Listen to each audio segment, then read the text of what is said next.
ဖေ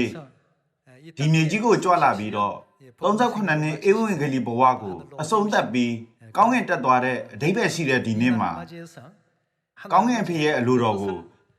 ကျွန်တော်တို့ဇီးုံသားသမီးတွေကပြန်စဉ်းစားကြည့်ပြီးကျွန်တော်တို့ကိုအနံ့ထားတဲ့ဒီဧဝံဂေလိတာဝန်ရဲ့အဓိပ္ပာယ်ကိုကျမ်းစာရဲ့ကြိုတင်ဟောစကားနဲ့တင်ကြားမှုတွေထဲမှာပြန်ရှာဖွေကြည့်တဲ့အချိန်ကိုယူကြရအောင်ဘုရားသခင်ရဲ့အလိုတော်ကိုတရားဟောရာကျမ်းအခန်းကြီး28ကနေတဆင့်လေ့လာပြီးကျွန်တော်တို့ကောင်းကြီးခံရပြီးနောက်မှာလူသားအလုံးစီကိုလည်းကောင်းကြီးကိုပေးနိုင်တဲ့ဘုရားသခင်ရဲ့တန်တမန်တွေဖြစ်ကြပါစို့တရားဟောရာကျမ်းအခန်းကြီး28အခန်းငယ်1ယနေ့ငါဆင့်ဆိုသမျှသောပညတ်တော်တို့ကိုတင်ဒီကျင့်ဆောင်ခြင်းဟာတင်းဘုရားသခင်ထာဝရဘုရား၏စကားတော်ကိုစိတ်စိတ်နားထောင်လျင်တင်းဘုရားသခင်ထာဝရဘုရားသည်လူမျိုးတကာတို့ထက်ဘယ်လိုလုပ်မလဲလူမျိုးတကာတို့ထက်တင်းကိုချီးမြှောက်တော်မူမည်လို့ပြောခဲ့ပါတယ်ပြီးခဲ့တဲ့ဒီဇင်ဘာလတုန်းကဘုရားသခင်ကကျွန်တော်ကို UN မှာမိန့်ခွန်းပြောခွင့်ပေးခဲ့ပါတယ်ကျွန်တော်အရန်ကိုပျော်ပျော်ရွှင်ရွှင်နဲ့ပြန်လာခဲ့ပါတယ်ကျွန်တော်တွားပြီးပြောခဲ့တဲ့မိန့်ခွန်းကတော့ကျွန်တော်တို့ရဲ့ဘုရားသခင်အကြောင်းကိုဝါကြွားခဲ့တာပဲဖြစ်ပါတယ်ဒီနေရာမှာလည်းလူမျိုးတကာတို့ထက်တင့်ကိုချီးမြှောက်တော်မူမည်လို့ရေးထားပါတယ်အခန်းငယ်နှစ်တင်းဘုရားသခင်ထာဝရဘုရား၏စကားတော်ကိုနားထောင်လျင်တင့်ပေါ်မှာတက်ရောက်လက်တန့်သောကောင်းကြီးမင်္ဂလာများဟုမူကားတင်သည်မျိုး၌မင်္ဂလာရှိလိမ့်မည်တော၌မင်္ဂလာရှိလိမ့်မည်သားသမီးအဖြစ်၎င်းမြေတိနာအဖြစ်၎င်းတိရစ္ဆာန်ဖွာသောအားငယ်အဖြစ်၎င်းတိုးနွားအစီပွားအဖြစ်၎င်းမင်္ဂလာရှိလိမ့်မည်ချင်းတောင်း၌၎င်းမုံနဲ့သောခွက်၌၎င်းမင်္ဂလာရှိလိမ့်မည်မိမိအိမ်ထဲသို့ဝင်သောအခါမင်္ဂလာရှိလိမ့်မည်ပြင်သို့ထွက်သောအခါမင်္ဂလာရှိလိမ့်မည်ဖျားသခင်ရဲ့တင်ကြားမှုအတိုင်းပဲနေရင်ဝင်တဲ့အခါမင်္ဂလာရှိသလိုထွက်တဲ့အခါမှာလည်းမင်္ဂလာရှိပါတယ်ကောင်းကြီးကအမြဲတမ်းကျွန်တော်တို့နောက်ကိုလိုက်နေပါတယ်အဖေက39နှစ်အတွင်းမှာဒီဧဝံဂေလိကိုဥဆောင်ရင်ကျွန်တော်တို့ကိုလမ်းပြပေးခဲ့တဲ့သင်ကြားမှုတွေထဲမှာလူမျိုးတကာတို့ထံကောင်းကြီးကိုမျှဝေကြပါဆိုတာဟာအရေးကြီးဆုံးအပိုင်းဖြစ်တယ်လို့ကျွန်တော်အသေးချာယုံကြည်ပါတယ်ဒါကြောင့်ဒီမှာဝင်တဲ့အခါမင်္ဂလာရှိပြီးထွက်တဲ့အခါလည်းမင်္ဂလာရှိနိုင်တဲ့အရေးကြီးဆုံးအချက်ဟာဘာလို့ပြောခဲ့ပါသလဲဘုရားသခင်ရဲ့စကားကိုမှန်မှန်ကန်ကန်နာခံပြီးကျင့်ဆောင်ရုံနဲ့ဝင်တဲ့အခါမင်္ဂလာရှိပြီးထွက်တဲ့အခါလည်းမင်္ဂလာရှိလိမ့်မယ်လို့ပြောခဲ့ပါတယ်အခန်းငယ်9ကိုဆက်ကြည့်ကြရအောင်တင်းတစ်ဖက်၌ထသောရန်သူတို့ကိုတင်းမျက်မှောက်၌ထာဝရဘုရားသည်ဒဏ်ခံစေတော်မူမည်သူတို့သည်တလန်းတည်းဖြင့်တင်ရှိရသို့လာတော့လဲလမ်းခုနှစ်သက်ဖြင့်တင်းရှိမှပြေးချလိမ့်မည်တင်းဗန္နာတိုင်း၌၎င်းတင်ပြုလေရာ၌၎င်းထာဝရဘုရားသည်တင်းပေါ်မှာမင်္ဂလာရောက်စေခြင်းကမိန်တော်မူမည်တင်းဘုရားသခင်ထာဝရဘုရားပေးတော်မူသောပြည်၌တင်းကိုကောင်းကြီးမင်္ဂလာပေးတော်မူမည်တင်းသည်တင်းဘုရားသခင်ထာဝရဘုရား၏ပညတ်တော်တို့ကိုစောင့်၍လမ်းတော်သို့လိုက်လျင်ထာဝရဘုရားကျိန်ဆိုသည့်အတိုင်းတင်းကိုကိုတော်ဖို့တန်ရှင်သောအမျိုးအစဉ်မြဲဖြစ်စေတော်မူမည်တင်းသည်ထာဝရဘုရား၏နာမတော်ဖြင့်ခေါ်သမုတ်ခြင်းကိုခံရသည်ဟုလူမျိုးခတ်သိမ်းတို့သည်သိမြင်၍တင်းကိုကြောက်ရွံ့ကြလိမ့်မည်မိသားစုဝင်တို့ဘုရားသခင်ရဲ့စကားကိုအကျွမ်းမဲ့လိုက်နိုင်ရင်ဒီဧဝံဂေလိဟာရှမာရိပြည်မြေကြီးစွန်းထိကောင်းကောင်းမွန်မွန်ပြန့်နှံ့ပြီးအောက်စရာကောင်းလောက်အောင်ဘုရားသခင်ကလမ်းကိုဖွင့်ပေးပြီးများပြားတဲ့ဇီးုံသားသမီးတွေအားလုံးကိုအမှန်တရားတွေကိုခေါ်ဆောင်ပေးမှဖြစ်ပါတယ်ဘုရားသခင်ရဲ့စကားအတိုင်းကျင့်ဆောင်တဲ့ဘဝကိုနေထိုင်ပြီးသင်ကြားပေးတဲ့အတိုင်းပဲအသက်ရှင်နိုင်တဲ့ကျွန်တော်တို့ဖြစ်ကြပါစို့အဲ့ဒီလိုဖြစ်တဲ့အခါဝင်တဲ့အခါရောထွက်တဲ့အခါပါအမြဲတမ်းကောင်းကြီးရှိအောင်လုပ်ပေးမယ်လို့ဘုရားသခင်ကဂရုပြုခဲ့ပါတယ်ပြီးတော့အမိမဖြစ်စေပဲခေါင်းဖြစ်စေမယ်ဆိုတဲ့စကားကိုလည်းကျွန်တော်တို့စက်ကြည့်အောင်မလားအခန်းငယ်7ထာဝရဘုရားသည်တင်အားပေးခြင်းကဘိုးဘေးတို့အားကျိန်ဆိုတော်မူသောပြည်၌ဥစ္စာပစ္စည်းသားသမီးတိရစ္ဆာန်အတိုးပွားမြေအသီးနှံများကိုကြွယ်ဝစေတော်မူမည်ထာဝရဘုရားသည်အချိန်တန်မှတင်းပြည်၌မိုးရွာစေခြင်းက၎င်းတင်ပြုလေရ၌ကောင်းကြီးပေးခြင်းက၎င်းဗန္နာတော်တိုက်သည်ဟုသောမိုးကောင်းကင်ကိုဖွင့်တော်မူမည်တင်သည်လူမျိုးများတို့အားချင်းငားရသောအခွင့်ရှိလိမ့်မည်သူတို့သည်တင့်အားချင်းငားရသောအခွင့်မရှိရထာဝရဘုရားသည်တင့်ကိုအမိမဖြစ်စေပဲခေါင်းဖြစ်စေတော်မူသဖြင့်အမိမဖြစ်စေပဲခေါင်းဖြစ်စေတော်မူ မှုမယ်လို့ပြောခဲ့ပါတယ်တင်းသည်အောင်းနိုင်မနေရပဲအပေါ်နိုင်တာနေရတော့အခွင့်ရှိလိမ့်မည်ယနေ့ငါစစ်ဆိုသောတင်းဖျားသခင်ထာဝရဘုရား၏ပညာတော်တို့ကိုကျင့်ဆောင်ခြင်းကနားထောင်နေ၎င်းယနေ့ငါစစ်ဆိုသောစကားတော်လမ်းမှထွက်၍လက်ရဘက်လက်ဝဲဘက်သို့မလွယ်အခြားတစ်ပါးသောဖျားနောက်သို့လိုက်၍ဝိမပြုပဲနေလျင်၎င်းထို့သောသောကျေးဇူးတော်ကိုခံရလိမ့်မည်မိသားစုဝင်တို့ဒါဘယ်သူကပေးထားတဲ့ဂတိပါလဲဖျားသခင်ကပေးထားတော်မူတဲ့ဂတိမှာလိမ်ညာမှုမရှိပါဘူးတေချာပေါက်အဲ့ဒီအတိုင်းအောင်မြင်ပါတယ်ဝင်တဲ့အခါမင်္ဂလာရှိပြီးထွက်တဲ့အခါလည်းမင်္ဂလာရှိမယ်လူမျိုးတွေပေါ်မှာအမြင့်မြတ်ဖြစ်စေပဲကောင်းဖြစ်စေမယ်လို့ပြောခဲ့ပါတယ်ဒီလိုကောင်းကြီးကိုဖျားသခင်ကြီးအသင်းတော်ကရရှိပြီးကျွန်တော်တို့ဟာတရားဟောတဲ့အတွက်ဒီကမ္ဘာလုံးလူတွေကအခုချိန်ထိစောင့်မျှော်နေခဲ့ရတဲ့ဖျားသခင်ရဲ့အမှန်တရားကိုအခုမှပဲတွေးပြီးဆိုပြီးတော့အရန်ပျော်ရွှင်နေကြတဲ့ဆိုတဲ့ဇီယုံရဲ့အမွေရနံကဒီကမ္ဘာလုံးမှာရှံ့ကြနေပါတယ်ဒါကြောင့်အဖေအမေကဒီဧဝံဂေလိကိုဘလို့အောင်မြင်စေပြီးတော့ဘလို့ဥဆောင်မှလဲဆိုတာကိုကျွန်တော်တို့အရန်သိချင်ပြီးမျှော်လင့်နေကြပါတယ်ဘုရားသခင်ဟာကျွန်တော်တို့သားသမီးတွေကိုအရင်ဆုံးကောင်းကြီးခံရတဲ့နေရာမှာယက်တည်စေခဲ့ပါတယ်ဘုရားသခင်ရဲ့စကားအတိုင်းနေထိုင်ပြီးတော့ဘုရားသခင်ရဲ့သင်ကြားမှုကိုလိုက်နိုင်ရင်အခြားသူတွေအလယ်မှာအမိမဲ့ဖြစ်ပဲခေါင်းဖြစ်စေမှာဖြစ်ပြီးရန်သူကကျွန်တော်တို့ကိုတိုက်ဖို့လမ်းကြောင်းတစ်ကြောင်းကနေဝင်လာပေမဲ့ထွက်ပြေးတဲ့အခါမှာတော့လမ်းကြောင်းခုနှစ်ကြောင်းနဲ့ထွက်ပြေးအောင်လုပ်ပေးပါလိမ့်မယ်သူတို့ဟာထိတ်လန့်တုန်လှုပ်ပြီးဂစင့်ကလေးထွက်ပြေးကြရလိမ့်မယ်လို့ဘုရားသခင်ကဂရုပြုတော်မူခဲ့ပါတယ်တရားဟောရာကျမ်းအခန်း28မှာပေးထားတဲ့ဂရီဟာလိန်ကြောင်မှုမရှိတဲ့ဖျားသခင်ကိုယ်တိုင်မိန်တော်မူပြီးဗြိဉ္ဉ်ပြုထားတဲ့ဂရီတော်ပဲဖြစ်ပါတယ်။ဒါကိုဖျားသခင်ဟာဘယ်လိုအောင်မြင်စေမှာပါလဲကျွန်တော်တို့ရဲ့ဖန်ဆင်းခြင်းအီလိုဟင်းဖျားသခင်တကိုးတော်ဆိုတဲ့ခေါင်းစဉ်ကနေတဆင့်ကျွန်တော်တို့ဟာဖျားသခင်ကိုယုံကြည်တဲ့အခါမှာတရားဟောရာကျမ်းအခန်း28မှာပေးထားတဲ့ဂရီတော်နှုတ်ကပတ်ကိုလွယ်လွယ်ကူနဲ့လက်ခံပြီးနားလည်သဘောပေါက်နိုင်မှာဖြစ်ပါတယ်။ဟေရှာအနာဂတိကျမ်းအခန်း40ငွေ15ကိုကြည့်ကြရအောင်လူမျိုးမျိုးတို့သည်ရေပေါ်မှကျသောရေစက်ကဲ့သို့ဖြစ်၍ချိန်ခွင်၌မြုံမွန်ကဲ့သို့ထင်မှတ်เสียရှိကျွန်းတို့သည်လည်းလွင်တတ်သောအနုညူကဲ့သို့ဖြစ်ကြ၏ခတ်တိုင်သောလူအမျိုးမျိုးတို့သည်အဘဲမြမဟုတ်တဲ့ကဲ့သို့ရှေ့တော်၌ဖြစ်ကြ၏အဘဲမြမဟုတ်သောအရာထက်သာ၍ငယ်တဲ့ကဲ့သို့၎င်းအနတ္တကဲ့သို့၎င်းမှတ်တော်မူ၏ဟေရှာယအခန်း40အခန်းငယ်15ကတဆင့်ဘုရားသခင်ကလူသားတွေကိုမိမ့်မှခြင်းတဲ့သတင်းကတော့ကဘာဟာဘုရားကကြည့်တဲ့အခါအရန်ကိုတင်းငယ်လုံးနဲ့ဆိုတာပဲဖြစ်ပါတယ်ဘုရားသခင်ကကြည့်တဲ့အခါကဘာမြေကြီးဟာရေဝုန်းမှကျတော့ရေစက်ကဲ့သို့ဖြစ်တယ်လို့ဖော်ပြထားပါတယ်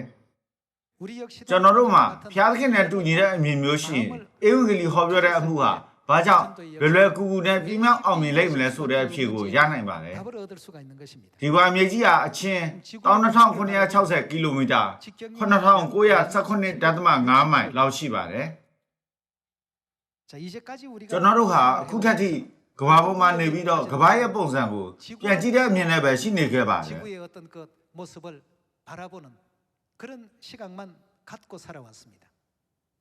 ဒါပေမဲ့ဒီနေ့မိသားစုဝင်တို့နဲ့ကျွန်တော်ဟာအမြင်ကိုနည်းနည်းပြောင်းလဲပြီးတော့ကမ္ဘာအပြင်ဘက်ကနေကမ္ဘာကိုကြည့်တဲ့အမြင်မျိုးရှိကြပါစို့ဒီပုံဟာစေတန်ဂျိုကနေကမ္ဘာကိုမြင်ရတဲ့မြင်ကွင်းပဲဖြစ်ပါတယ်စေတန်ဂျိုကနေကြည့်တဲ့အခါကမ္ဘာဟာဒီလိုတိတ်တိတ်လေးဖြစ်ပါတယ်ဒီလိုသေးတဲ့နေရာမှာလူများစွာဟာပြတ်သိပ်ပြီးနေထိုင်ကြပါတယ်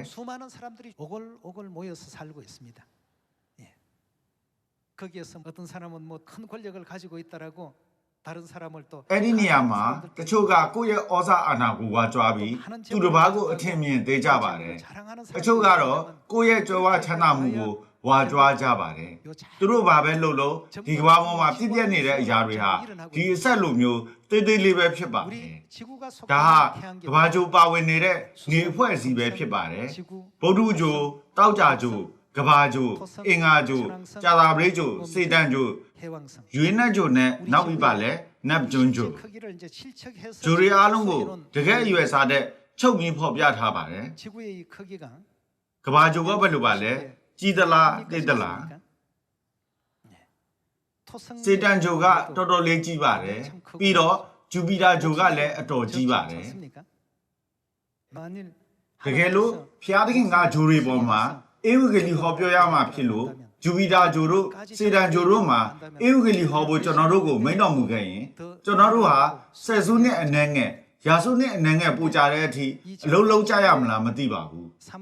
ဒါပေမဲ့ဒီသိငယ်တဲ့ကဘာမှာရှမာရိပြည်နယ်မြေကြီးစွန်းထိတရားဟောပါလို့ပြောလို့ဘယ်တော့ကန်ကောင်းလိုက်ပါသလဲ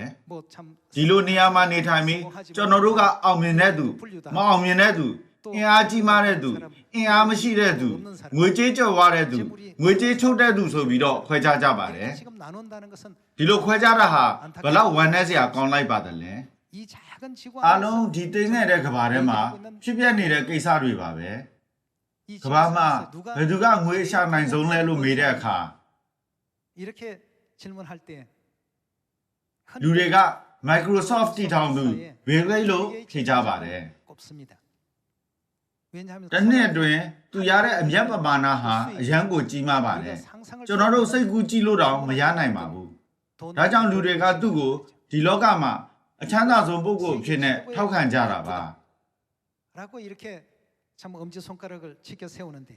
ဒီလိုဆိုရင် Bill Gates ဟာအောင်မြင်တဲ့သူဖြစ်ပါသလားကျွန်တော်အနေနဲ့တော့သူနဲ့ပတ်သက်လို့ပုဂ္ဂိုလ်ရေးခံစားချက်တွေမရှိပါဘူးကျွန်တော်တို့ရဲ့ဝိညာဉ်ရေးရာရှုထောင့်ကနေကြည့်ရင် Bill Gates ဟာအောင်မြင်ဖို့အတွက်ကျွန်တော်တို့ရဲ့အမှန်တရားကိုလက်ခံရမှာဖြစ်ပါတယ်သူဟာအမှန်တရားကိုလက်ခံတဲ့အခါအောင်မြင်တယ်လို့ပြောနိုင်ပါတယ်ဒါကြောင့်သူ့ကိုအောင်မြင်တဲ့သူလို့ပြောဖို့လောလောဆယ်တော့ခက်ခဲပါတယ်Bill Gatesဟာဒီကဘာကြီးကိုဝယ်ဖို့သူ့ရဲ့စီးစိမ်ချမ်းသာတွေအားလုံးကိုယင်းနှမြုပ်နှံမယ်ဆိုရင်တော့သူဘယ်လောက်များဝယ်နိုင်မှာပါလဲကဘာမြေကြီးရဲ့တဝက်လောက်ကိုဝယ်နိုင်မှာပါလားဘုရားသခင်ဟာကျွန်တော်တို့ရဲ့အမြင်ကိုဒီသိနေတဲ့ကဘာမှာပဲမထားနဲ့လို့ပြောခဲ့ပါတယ်ကျွန်တော်တို့ရဲ့အမြင်ကိုနည်းနည်းပိုချက်ပြီးတော့ကောင်းကင်ကဘာကိုမြင်နိုင်တဲ့အမြင်မျိုးနဲ့ကြည့်ပါလို့ပြောခဲ့ပါတယ်ဒီမြေကြီးရဲ့အရာတွေဟာအရန်ကိုသိငယ်ပြီးအရန်ကိုတမူမဲ့ပါတယ်တကယ်ကြီးမားတဲ့ကောင်းကြီးကိုလိုချင်တဲ့သူတွေဖြစ်တယ်ဆိုရင်အထက်အရာကောင်းကင်အရာကိုလိုချင်ပြီးလက်လျှောက်နိုင်တဲ့ကျွန်တော်တို့ဖြစ်ကြရပါမယ်မိသားစုဝင်တို့ဒီကဘာကိုကြည့်တဲ့အခါဘယ်လိုပါလဲဂျူပီတာဂျိုနဲ့နှိုင်းယှဉ်ကြည့်တဲ့အခါဘယ်လိုလဲစေတန်ဂျိုနဲ့နှိုင်းယှဉ်ကြည့်တဲ့အခါမှာရောဘယ်လိုပါလဲတကယ်ပဲဒါဟာကလေးတွေထဲမှာလည်းအသေးဆုံးအငယ်ဆုံးကလေးဖြစ်ပါတယ်အဲ့ဒါကအခုစက်ကြဝဠာထဲမှာဘောလုံးမျောနေပါတယ်မိသားစုဝင်တို့တချို့ကလင်းစီပြီးနိုင်ငံခြားကိုခီးထွက်တာကဘဝရဲ့ဆန္ဒဖြစ်တယ်လို့ပြောကြပါတယ်အဲ့ဒါတွေကိုအိမ်မက်မက်စရာမလိုပါဘူးကျွန်တော်တို့ကအခုစက်ကြဝဠာခီးကိုထွက်နေတော့ဖြစ်ပါတယ်အခုကဘာရဲ့တိနေရာကိုကောင်းကောင်းကြည့်ပါစက်ကြဝဠာထဲမှာဘောလုံးမျောနေတယ်မဟုတ်ပါလားအခုကျွန်တော်တို့ဟာစက်ကြဝဠာတစ်ခွင်ကိုခီးထွက်နေကြပါတယ်အဲ့ဒါကိုမခံစားနိုင်တဲ့အတွက်လေရင်စီပြီးနိုင်ငံခြားကိုတစ်ခါလောက်သွားကြည့်ခြင်းနဲ့ဂျေဂျူးကျွန်းကိုတစ်ခါလောက်သွားကြည့်ခြင်းနဲ့တကယ်တော့ကျွန်တော်တို့ဟာအာကာသပတ်လံအတိုင်းလှည့်ပတ်ပြီးခီးသွားနေကြတာပါကျွန်တော်တို့ဟာတစ်နှစ်တစ်ခါ365ရက်အတွင်းမှာနေကိုလှည့်ပတ်နေကြတာပါကျွန်တော်တို့ဟာဇက်တိုက်ခီးသွားနေကြတာပါဒါကြောင့်ဒီကဘာဆိုတဲ့တင်းငယ်တဲ့ဂျိုကိုဖျားသိငါပရောဖက်ဟေရှာယကနေတဆင့်လွန်ခဲ့တဲ့နှစ်ပေါင်း2900ခရဲကလူမျိုးမျိုးတို့သည်ရေဘုံမှကြသောရေစက်ကဲ့သို့ဖြစ်၍ချိန်ခွင်၌မြုံပုံကဲ့သို့ထင်မှတ်စရာရှိလို့ပြောခဲ့ပါတယ်ဒါဆိုရင်ဒီနေဖွဲ့အစည်းကိုဖန်ဆင်းပြီးအုပ်ချုပ်ပြီးတော့လှုပ်ရှားစေတဲ့သူဟာဘယ်သူပါလဲဒီစကြဝဠာကိုဖန်ဆင်းပြီးစီမံအုပ်ချုပ်တဲ့သူဟာအဖေဖျားသခင်နဲ့အမေဖျားသခင်ပဲမဟုတ်ပါလားဒီနေဖွဲ့အစည်းထဲမှာကဘာကျော်ကအရန်ကိုတင်းခဲ့ပါတယ်အခုအကွာအဝေးကိုနည်းနည်းလောက်ချက်ကြည့်ကြရအောင်စကြဝဠာကိုနားလည်ဖို့အတွက်အလင်းဆိုတဲ့အရာကိုအရင်ဆုံးနားလည်ဖို့လိုပါတယ်ဒီကဘာဟာအရန်ကိုတင်းခဲ့တဲ့ဂျိုဖြစ်လို့ကဘာမှာစကြဝဠာကိုတိုင်းတာနိုင်တဲ့သူမရှိပါဘူးဖျားသခင်ကတစ်စက္ကန့်မှာကီလိုမီတာပေါင်း3 သိန်းကိုပြေးတဲ့အလင်းဆိုတဲ့အရာကိုဖန်ဆင်းထားခဲ့ပါတယ်အဲ့ဒီအလင်းဟာတစ်စက္ကန့်အတွင်းမှာကဘာကို9 ပတ်ခွဲပတ်နိုင်ပါတယ်တစ်နှစ်အတွင်းမှာဒီအလင်းက460 ဘီလီယံကီလိုမီတာကိုပြန်တန်းနိုင်ပါတယ်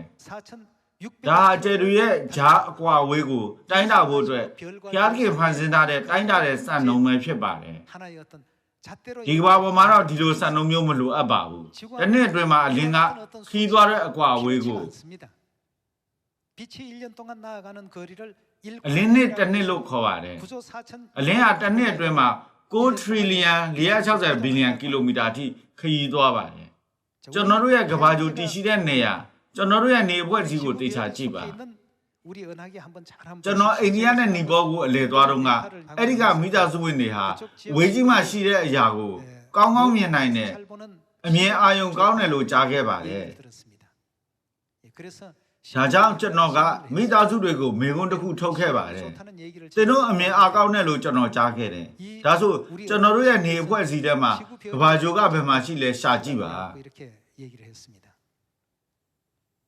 ကျွန်တော်တို့နေအဖွဲ့အစည်းတွေကကဘာဂျိုသင်တို့လည်းတစ်ချက်ရှာကြည့်ကြပါဒီနေဖွဲ့အစည်းထဲမှာကျွန်တော်တို့ကဘာဂျိုကဘယ်နေရာမှာတည်ရှိနေလဲဆိုတာကိုသိနိုင်တဲ့နည်းလမ်းမရှိပါဘူး။ဘာကြောင့်လဲဆိုရင်ကဘာဂျိုဟာအသေးဖွဲဖြစ်လို့ပါပဲ။ဒါပေမဲ့လည်းလူတွေဟာသူတို့ရဲ့အာဏာအသေးအမွှာကြွယ်ဝမှုအသေးအမွှာလေးအတွက်ဝါကြွားကြပါတယ်။မိသားစုဝင်တို့ဝိညာဉ်မျက်စိကိုကြဲကြဲဖွင့်ပြီးကြည့်မယ်ဆိုရင်ဘာကိုဆွဲကြိုက်တာကကျွန်တော်တို့ရဲ့ဘဝမှာအောင်မြင်နိုင်တဲ့နည်းလမ်းလဲဆိုတဲ့မေခွန်းရဲ့အဖြစ်ကိုကျွန်တော်တို့ဘုရားသခင်ကခွင့်ပြုမှာဖြစ်ပါတယ်။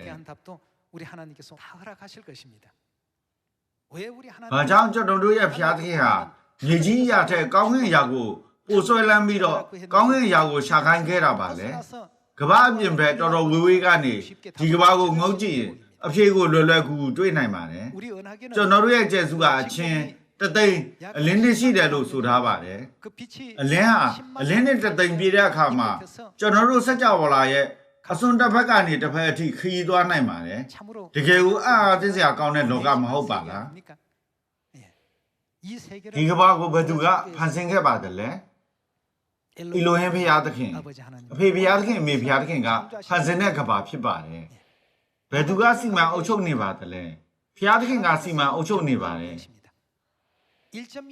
ဘယ်နုတလုံးလောက်မှားယွင်းလာတဲ့အခါဖြဲတွေချင်းချင်းတိုက်မိကြပြီးပောက်ကွဲမှုတွေဖြစ်လာကြပါတယ်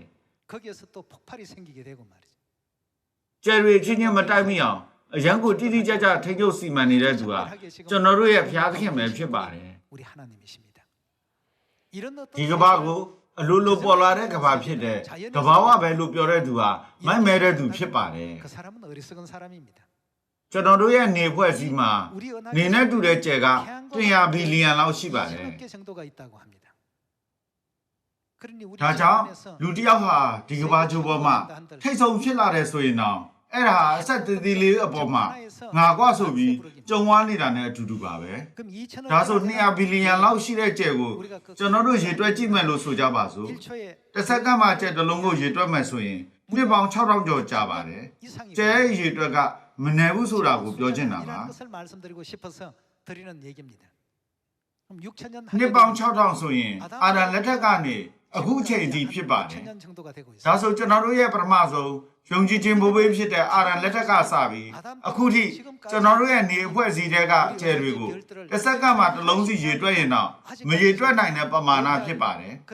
ဒီကဘာကိုဖန်ဆင်းတဲ့ဘုရားသခင်ဟာတကယ်ပဲအံ့ဩဖွယ်ဖြစ်တော်မူပြီးကြီးမြတ်တဲ့ပုဂ္ဂိုလ်ပဲမဟုတ်ပါလား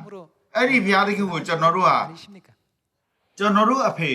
ကျွန်တော်တို့အမေအဖြစ်နဲ့ကိုးကွယ်နေပါတယ်ကျွန်တော်တို့ရဲ့နေအဖွဲ့အစည်းကိုကြည့်ရင်တော့အံ့ဩစရာကောင်းပြီးထူးခြားတဲ့ကဘာဖြစ်ပါတယ်ဒီနေရာမှာမိသားစုဝင်တို့ကိုမေခွန်းမေးပြရစီတင်ဟာဒီလိုကဘာကိုဘုရားသခင်ကဖန်ဆင်းခဲ့ပြီးစီမံခန့်ခွဲနေတယ်ဆိုတာကိုအမှန်တကယ်ယုံကြည်ပါသလားယုံကြည်နိုင်ပါသလားဒုတိယမေခွန်းပါတင်ဟာဘုရားသခင်ရဲ့တကူတော်ကိုယုံကြည်ပါသလားဘုရားသခင်မှာဘယ်လိုတကူမျိုးရှိတယ်လို့ယုံကြည်ပါသလဲ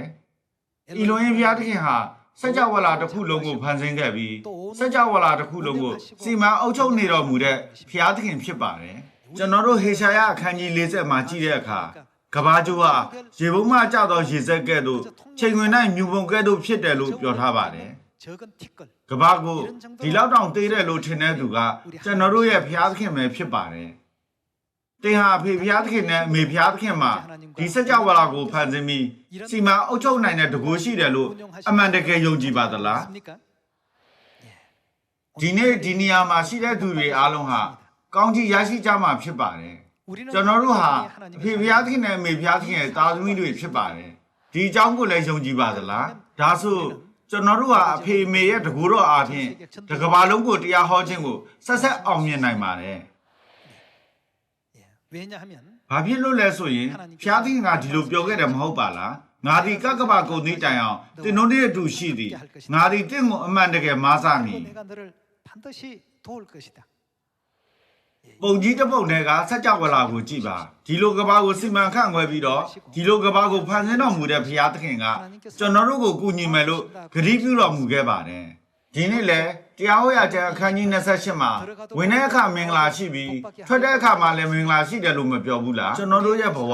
ကျွန်တော်တို့ရဲ့ရှင်သန်မှုအသက်တာဟာဘုရားသခင်ရဲ့စကားတော်အတိုင်းတွာလာတဲ့အခါမှာဘုရားသခင်မိန့်တော်မူတဲ့အတိုင်းနာခံပြီးအမိန့်တော်တွေစီကံတွေပညာတော်တွေအတိုင်းလိုက်လျှောက်တဲ့အခါမှာဝင်တဲ့အခါမင်္ဂလာရှိပြီးထွက်တဲ့အခါလည်းမင်္ဂလာရှိတယ်လူမျိုးတကာတို့တဲ့ချီးမြှောက်ပေးမယ်အမြင့်မြတ်ဖြစ်စေပဲခေါင်းဖြစ်စေမယ်လို့ဘုရားသခင်ကမိန့်တော်မူထားပါတယ်ကျွန်တော်တို့ရဲ့ရန်သူတွေကကျွန်တော်တို့ကိုတိုက်ဖို့လမ်းတစ်ကြောင်းနဲ့လာခဲ့ပေမဲ့ထွက်ပြေးတဲ့အချိန်မှာတော့လမ်းခုနှစ်ကြောင်းနဲ့ထွက်ပြေးကြပါလိမ့်မယ်ဒီကဘာကိုစီမံခန့်ခွဲပြီးဒီကဘာကိုဖန်ဆင်းတဲ့အီလိုဟင်ဘုရားသခင်ကိုကျွန်တော်တို့အခုယုံကြည်နေတယ်မဟုတ်ပါလားအဲ့ဒီဘုရားသခင်ကဂရုပြုခဲ့ပါတယ်ငါဒီတင့်ကိုကျင်းနေကူညီမဆမည်လောကလူတွေဟာဘုရားသခင်အတင်တော်ကအားနဲ့လို့ထင်ရတယ်မကြခင်ပျောက်ကွယ်သွားလိမ့်မယ်အဖေကအင်္ဂလိပ်ဟောပြောပြီးကောင်းကင်ပြန်တက်ပြီးနောက်ပိုင်းအမေကအင်္ဂလိပ်ကိုစဟောခဲ့တဲ့အစောပိုင်းကာလတွေကတည်းကလူတွေဟာကျွန်တော်တို့ရဲ့ဘုရားသခင်အသင်းတော်ကိုကြည့်ပြီးအဲ့ဒီလိုပြောခဲ့ကြပါတယ်ဒါပေမဲ့အဖေဟာအဲ့ဒီလိုစကားတွေကိုပတ်ဝန်းကျင်မှာဘယ်လိုပဲပြောနေပါစေဂယုမဆိုင်ခဲ့ပါဘူးလူမျိုးပေါင်းတို့နဲ့ရှင်မင်းတို့ဒီလာကြလိမ့်မည်ဆိုတဲ့ဒီကြိုတင်ဟောစကားအကြောင်းကိုပဲပြောခဲ့ပါတယ်ကျွန်တော်တို့ဟာအဲ့ဒီကြိုတင်ဟောစကားကိုနားထောင်ပြီးတော့ကြီးထွားလာခဲ့ပါတယ်အဲ့ဒီကြိုတင်ဟောစကားကိုနားထောင်ပြီးသင်ယူခဲ့တဲ့အတွက်အမေရိကကိုအင်္ဂလိပ်စတင်တဲ့အခါမှာပြီးတော့နိုင်ငံခြားအင်္ဂလိပ်တည်ထောင်ဖို့ပရောဖက်တွေကိုစေလွတ်တဲ့အခါမှာလည်းအဲ့ဒီလိုယုံကြည်ခြင်းရှိခဲ့ပါတယ်ကျွန်တော်တို့ရဲ့စွမ်းရည်မဟုတ်ပဲအဖေအမေပေးထားတဲ့ဂရုတော်ကိုယုံကြည်ပြီးသွားမယ်ဆိုတဲ့ယုံကြည်ခြင်းမျိုးနဲ့သွားခဲ့ကြပါတယ်ရလတ်အနေနဲ့အခုတကဘာလုံးကလူမျိုးတွေအများကြီးကအဖေအမေရင်ဝင်စီကိုပြေးလာနေကြပါတယ်ငါဒီတင့်ကိုမာစားမိဆိုတဲ့ဂရုတော်ကိုယုံကြည်တဲ့အတွက်ကြောင့်ဖြစ်ပါတယ်တကိုယ်ရဲ့ဘုရားသခင်ကကျွန်တော်တို့နဲ့အတူရှိပြီးကျွန်တော်တို့ကိုကူညီနေပါတယ်မိသားစုဝင်တို့ကလေးငယ်လေးကဒီမျက်စိကင်ပြီးတော့အိမ်တန့်ရှင်းလုပ်ပြီးမိဘတွေကိုကူညီဖို့ကြိုးစားတဲ့ဆိုရင်ဘယ်လိုပါလဲသူတို့ရဲ့ကလေးငယ်လေးကိုအရန်ခက်တဲ့အလုပ်ကိုလုပ်ခိုင်းတဲ့မိဘရှိပါသလားကလေးကလုပ်နိုင်တဲ့လွယ်ကူပြီးပေါ့ပါတဲ့အလုပ်ကိုပဲပေးကြပါတယ်ဒီတရားဟောခြင်းကလည်းဒီလိုပါပဲကျွန်ုပ်လည်းလုံနိုင်တယ်တင်လည်းလုံနိုင်တယ်ကျွန်တော်တို့အားလုံးလုံနိုင်အောင်ဘုရားသခင်ကအစားစားအရာရာကိုစနစ်တကျပြုလုပ်ထားခဲ့ပါတယ်ကျွန်တော်တို့အားထုတ်ပြီးလူသားအားလုံးစီကိုဘုရားသခင်ရဲ့အဖို့တန်တဲ့အသက်ရဲ့ကောင်းကြီးနှုတ်ကပတ်ကိုဟောပြောနိုင်တဲ့ကျွန်တော်တို့ဖြစ်ကြပါစို့ဟေရှာယနဂတိကျမ်းအခန်းကြီး14အငယ်24မှာဒီလိုမှတ်တမ်းတင်ထားပါတယ်ကောင်းကင်ဘုရားရှင်ထာဝရဘုရားသည်ကျိန်ဆို၍မိန့်တော်မူသည်ကငါ၏တောင်ရိုးပေါ်မှာခြေပြင်းကြော်နေမည်ဟုငါကြံစီသည့်အတိုင်းဖြစ်၍ငါစီရင်ချက်လည်းတည်ရလိမ့်မည်ကောင်းကင်ဘုရားရှင်ထာဝရဘုရား၏အကြံတော်ကိုအဘယ်သူဖျက်လိမ့်မည်နည်းစံတော်မူသောလက်ကိုအဘယ်သူလှန်လိမ့်မည်နည်းတေချာပေါဖြစ်နိုင်တယ်လို့အခိုင်အမာပြောနေတာပဲမဟုတ်ပါလားအဖေကကောင်းကင်တမန်ကဘာမှာအဲ့တဲ့များဆိုတဲ့အမှန်တရားစာအုပ်အခန်း3ထဲမှာရေးထားခဲ့ပါတယ်နဂတဗေဒပညာရှင်များ၏အဆိုအရငကငွေတန်းဂက်လက်စီသည်အချင်းအပြင်အလင်းနှစ်3သိန်းရှိပြီးဤငကားငွေတန်းဂက်လက်စီထဲတွင်နေကဲ့သို့သောကျယ်ပေါင်းဂရေ2000ခန့်ပါဝင်ပါသည်ထို့အပြင်ငကားငွေတန်းဂက်လက်စီပေါင်းဂရေ2000ခန့်ရှိပါသည်ဘုရားသခင်ပြည့်စင်တော်မူသောကဘာကိုလူမျက်စိဖြင့်မမြင်နားဖြင့်မကြားစိတ်နှလုံးဖြင့်မကြံစည်သေးဆိုတဲ့စကားအတိုင်းပါပဲမိသားစုဝင်တို့ဒီလိုကဘာကိုဖန်ဆင်းတဲ့ဘုရားသခင်ဒီလိုကဘာကိုစီမံအုပ်ချုပ်နေတဲ့ဘုရားသခင် အဲ့ဒီဖျားသခင်ကဂရိပြုပြီးတော့ပြင်ဆင်ထားတဲ့ကောင်းကြီးကဘာစီကိုအားထုတ်ပြီးချီတက်ကြရအောင်ဒီကဘာဆိုတဲ့တင်းငယ်တဲ့ဂျိုပေါ်မှာကျွန်တော်တို့လူသားတွေနေထိုင်ကြပါတယ်ပြီးတော့ကျွန်တော်တို့ဟာလူသားအလုံးစီဒီကောင်းကြီးကိုပေးပို့ရမှာဖြစ်ပါတယ်သူတို့ကကောင်းကြီးလက်ဆောင်ကိုလက်ခံရင်သူတို့ရဲ့အနာဂတ်ဟာပွင့်လင်းလာပါလိမ့်မယ်တကယ်လို့လက်မခံဘူးဆိုရင်သူတို့မှာအခွင့်အရေးထာဝရပြောက်ကွယ်သွားပါလိမ့်မယ်ကျွန်တော်တို့ကိုအဲ့ဒီလောက်ကြီးမားတဲ့အခွင့်အရေးကိုဘုရားသခင်ကခွင့်ပြုထားပြီးလူသားတွေကိုတရားဟောတဲ့အမှုကိုအနှံထားတာဖြစ်ပါတယ်ဒါကြောင့်ကျွန်တော်တို့ဟာတရားဟောတဲ့အခါဘယ်လိုစိတ်မျိုးနဲ့ဟောရမှာပါလဲဒီကောင်းကြီးကိုလက်မခံရင်သင်တို့ဟာကြီးကြီးမားမားဆုံးရှုံးရလိမ့်မယ်ဆိုတဲ့စိတ်မျိုးနဲ့ဟောပြောသင်ကြပါတယ်ထာဝရမီးအပြစ်ဒဏ်တွေကိုကြားရောက်ကြရမယ်သင်တို့ကဖျားသခင်ပြင်ဆင်ထားတဲ့ဒီကောင်းကင်ကောင်းကြီးကိုအားလုံးခံယူကြပါဆိုပြီးတော့ကောင်းကြီးကိုမျှဝေဖို့တည်ဖို့နိုင်တဲ့သူတွေကကျွန်တော်တို့ရဲ့ဇီးအုပ်မိသားစုတွေဖြစ်ပါတယ်ဆိုကရေတီကတင်းကိုတင်တိပါလို့ပြောခဲ့ပါတယ်ကျွန်တော်တို့ကကျွန်တော်တို့ဘယ်သူဆိုတာကိုသိခဲ့ကြပြီးဖြစ်လို့မိမိကိုယ်ကိုထုတ်ဖော်ဝါကြွားတာတွေသူတစ်ပါးကိုဖိနှိပ်တာတွေထိခိုက်နှိမ့်နာစေတာတွေကိုမလုပ်ကြရပါဘူးဒီစကြဝဠာတဲကကဘာဆိုတဲ့တင်းငယ်တဲ့နေရာထဲမှာကျွန်တော်တို့အခုအသက်ရှင်နေတယ်ဆိုတာကိုနားလည်ကြပါစို့ဒီနေရာမှာတစ်ခါပဲနေနိုင်တာကလူဘဝပဲဖြစ်ပါတယ်တစ်ခါပဲနေနိုင်တဲ့ကျွန်တော်တို့ရဲ့ဘဝမှာဘာအတွက်နေထိုင်တာကဉာဏ်ပညာရှိတယ်တကယ်ကိုမှန်မှန်ကန်ကန်နေထိုင်ခဲ့တယ်လို့ပြောနိုင်မှာပါလေဒီအတွက်ဘုရားသခင်ကကျွန်တော်တို့သားသမီးတွေကိုလူသားတွေစီကောင်းကြီးကိုမျှဝေပေးနိုင်တဲ့အလုပ်ကိုလုပ်စေတာပဲဖြစ်ပါတယ်ဒါကြောင့်အဲ့ဒီအလုပ်ကိုကျွန်တော်တို့လုပ်နေကြပါတယ်တမန်ကျမ်းစာအသုံးနှုန်းနဲ့ဆိုရင်တော့ဧဝံဂေလိဟောပြောခြင်းဖြစ်ပါတယ်တရားဟောခြင်းဟာရိုးရှင်းတဲ့အရာမဟုတ်ပဲလူသားတွေစီကောင်းကြီးကိုမျှဝေတာကတရားဟောခြင်းဖြစ်ပါတယ်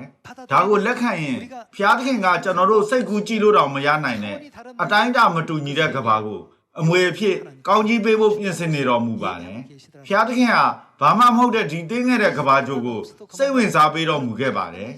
ဒီအချက်တစ်ချက်တည်းနဲ့တင်မယ်တကယ်ကိုကျေးဇူးတော်ကြီးမားတယ်မဟုတ်ပါလားကျွန်တော်တို့ကိုကောင်းကြီးပေးပြီးထာဝရတည်ဆုံးမှုတတ်မှတ်ခံထားရတဲ့ကောင်းကင်အပြစ်သားတွေကိုကယ်တင်ဖို့ဘုရားသခင်ဟာလူစားတီနဲ့ဒီမြေကြီးထိကြွလာတော်မူခဲ့ပါတယ်တကယ်ကိုကောင်းကင်တမန်တွေတောင်အားကြရပြီးတော့အားကြဖို့ထိုက်တန်တဲ့ကိစ္စပဲဖြစ်ပါတယ်ကျွန်တော်တို့ရဲ့ဘုရားသခင်ကဒီမြေကြီးကိုလာပြီးဘယ်တော့တောင်နှိမ့်ချပြီးတော့နေထိုင်ခဲ့ပါတယ်လေဘယ်သူ့ကိုမှမဖိနှိပ်တယ်လို့မငြင်းဆဲခဲ့ဘူးပါဘူးလူသားတွေကိုတနာပေးပြီးကောင်းကြီးခံရနိုင်တဲ့ဘဝကိုတင်ပေးဖို့အတွက်ညှင်းဆဲခြင်းနဲ့ဒုက္ခကိုခံရရင်တော့သူ့ရဲ့ကောင်းကြီးမင်္ဂလာအလင်းကိုထွန်းလင်းပေးဖို့အတွက်အစွမ်းကုန်ကြိုးစားခဲ့ပါတယ်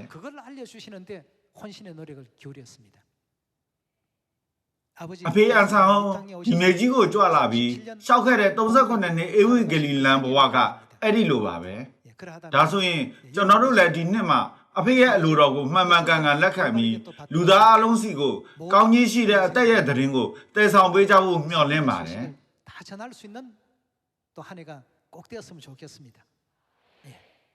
လောကီအလုံးရဲ့အနာဂတ်ဟာမသိကြပါဘူးလူတွေဟာသူတို့ရဲ့အနာဂတ်ကဘယ်လိုဖြစ်မယ်ဆိုတာကိုမသိပဲတနေ့ပြီးတနေ့ရှင်းသန်နေကြပါတယ်ဒါပေမဲ့ကျွန်တော်တို့ကတော့ဘယ်လိုပါလဲကျွန်တော်တို့ရဲ့အနာဂတ်ဟာတတ်မှတ်ထားပြီးသားဖြစ်ပါတယ်တိတိကျကျတတ်မှတ်ထားပြီးပါပြီ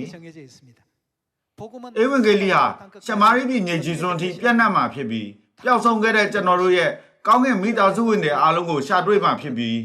သူတို့ဟာလောကနေရာအနှံ့ကနေစီးဝင်လာကြမှာဖြစ်ပြီးယေရုရှလင်ရဲ့အမှန်တရားလင်းကိုမြင်ပြီးအလင်းထဲကိုအားလုံးလာကြမှာဖြစ်တယ်လို့ကြိုတင်ဟောကြားထားပါတယ်ဒီနေ့ကောင်းကင်အမေပေးတဲ့စကားအတိုင်းတက်တာလောနိဩဝါဒစာပထမဆောင်အခန်းကြီး၄အရာကျွန်တော်တို့ဟာလေထုထဲမှာဘုရားသခင်ကိုတွေးဆုံရဖို့အတွက်ခြေဆောင်ခြင်းခံကြရမှာပဲဖြစ်ပါတယ်ဒီဂရိတော်နှုတ်ကပတ်နဲ့ကျေးဇူးတော်ကိုစဉ်းစားကြပါစို့ကျွန်တော်တို့ရဲ့အနာဂတ်ဟာကဘာဆိုတဲ့တင်းငယ်တဲ့ဂျိုပေါ်မှာအောင်မြင်တဲ့အနာဂတ်မဟုတ်ပါဘူးစัจ java လာထဲမှာအောင်မြင်မဲ့အရန်ကိုကြီးကျယ်ခမ်းနားတဲ့အနာဂတ်ဖြစ်ပါတယ်အရန်ကိုကြီးကျယ်ခမ်းနားတဲ့အတွက်ကောရိန္သုဩဝါဒစာပထမဆောင်မှာဘယ်လိုမှတ်တမ်းတင်ထားပါသလဲလူမျက်စိဖြစ်မမြင်နားဖြစ်မကြားစိတ်နှလုံးဖြစ်မကြံစီသေးအဲ့ဒီကောင်းကင်ကဘာကိုကျွန်တော်တို့အတွက်ဘုရားသခင်က ပြင်ဆင်နေတယ်လို့မပြောဘူးလား 생각지 못한 그런 우리 천국 세계가 우리 위해서 하나님께서 예비하고 계신다고 하지 않았습니까? 예, 우리 또 တမန်တော်ပေါ်လို့လေတတိယကောင်းကင်ရဲ့ဘုံတော်ကိုကြည့်ပြီးတော့အံ့အောင်ပြီးဘယ်လိုလုပ်ခဲ့ပါသလဲ 어떻게 했습니까? တေခြင်းနဲ့ပတ်သက်ပြီးတော့တစ္ဆာပြုခဲ့ပြီးအင်္ဂလိပ်အလုံးအတွက်ဘယ်လောက်တောင်စူးစမ်းခဲ့ပါသလဲ 열심히 정진했습니까?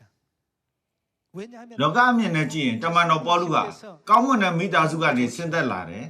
ဂုံဒီရှိတဲ့မျိုးနွယ်ကလူတအုပ်ဖြစ်တယ် 육적으로 ရုပ်ပိုင်းဆိုင်ရာအရာလောကီဩဇာအာဏာနဲ့ကြွယ်ဝချမ်းသာမှုအရာလဲသူဟာမြင့်မာတဲ့အဆင့်တန်းကိုပိုင်ဆိုင်ခဲ့ပါတယ်ဒါပေမဲ့သူဟာတတိယကောင်းကင်ရဲ့ဘုံတော်ကိုကြည့်ပြီးတဲ့နောက်ပိုင်းအဲ့ဒါအလုံးကိုစွန့်မြစ်ခဲ့ပါတယ်သူဟာကမ္ဘာအပြင်ကနေကမ္ဘာကိုကြည့်ခဲ့တာပဲဖြစ်ပါတယ်အဲ့ဒါကိုကြည့်ပြီးနောက်ပိုင်းဒီကမ္ဘာပေါ်မှာထိတ်ဆုံးဖြစ်ရင်တော့ဘာအဓိပ္ပာယ်ရှိမှလဲဖျားခင်ပေးတဲ့ဒီထာဝရကမ္ဘာ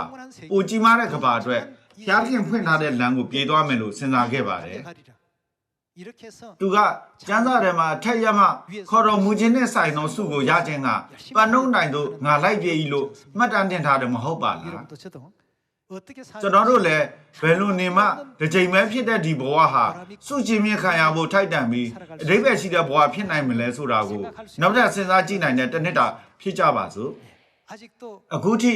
ဒီအမှန်တရားကိုမသိပဲနေထိုင်ကြတဲ့ဒီကမ္ဘာရဲ့အကြောင်းကိုပဲသိမှတ်ပြီးတော့ရှင်သန်နေကြတဲ့သူတွေစီကောင်းကင်နိုင်ငံအကြောင်းကိုတင်ပေးနိုင်တဲ့မင်္ဂလာနေ့ဖြစ်ဖို့မျှော်လင့်ပါတယ် 되었으면 좋겠습니다. ဒီလိုနည်းနဲ့လူအလုံးကကောင်းကင်အဖေအမေရဲ့ရင်ဝင်စီပြန်လာပြီးတော့ကောင်းကင်ရဲ့ကောင်းကြီးနဲ့ဘုံတော်ကိုအတူတကွခံစားနိုင်တဲ့တနေ့တာဖြစ်ဖို့အမှန်တကယ်မျှော်လင့်ပါတယ်ဖျားသခင်ကောင်းကြီးပေးပါစေကျေးဇူးတင်ပါတယ်